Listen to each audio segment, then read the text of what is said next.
thing about Valse Fantaisie would have to be the music.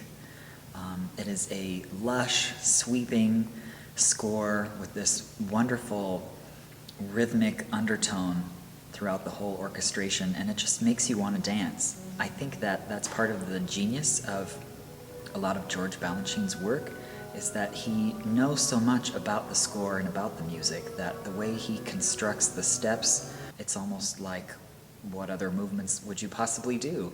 Valse Fantaisie is the second version to the music by Glinka that Balanchine choreographed, and with this second work that Balanchine did with this music, he choreographed on two specific dancers, Mimi Paul and John Clifford. And Mimi had a very special quality, so often when he choreographed it was specifically to the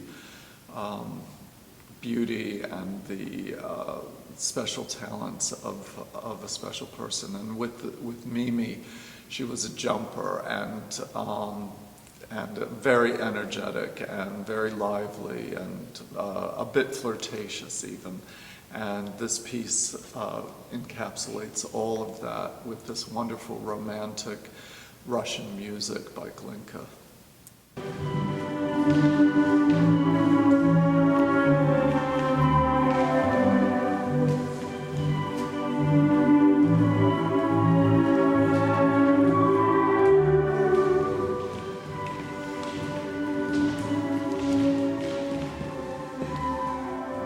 My favorite thing about Valse Fantaisie is, well, my favorite thing in class every day is waltzing across the floor, and this is just 9 minutes of Balanchine and waltzing and doing what I love to do, what I feel most comfortable doing.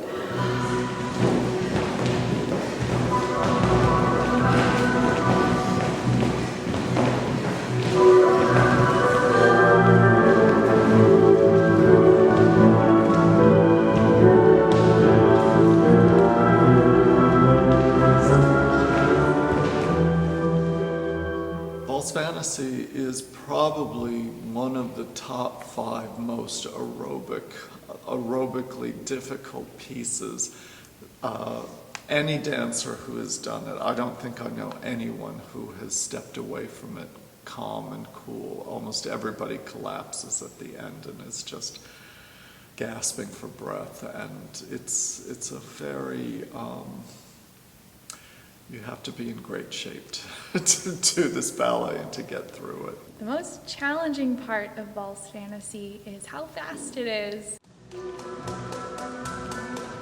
All of Balanchine's ballets are known for that zippy quality, and movement is so beautiful and it's so fun to do, but it's 3 times faster than I want it to be.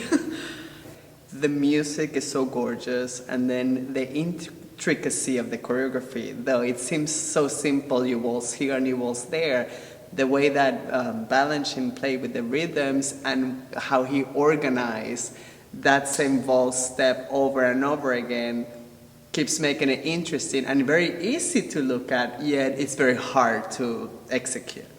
Well, it's true, the piece is very fast, the tempo is very fast, there are quick steps. If you're doing them in place or in a straight line, that might not be so hard for us, but at least for the principal couple, we have to do things very quickly in and around and next to and across from each other, so the patterns are pretty tricky.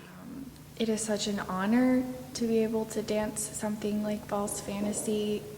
It has such a history, and Balanchine is so famous, and this is so special for me because it's my first time dancing a Balanchine piece, and it's just such an honor because of all the ballerinas that have danced this before me. It's passed down to you from somebody and then somebody, and although there's layers of nuances that every single person brought to it, it's still a little piece of history. So it feels awesome to be fortunate enough to participate in something like that.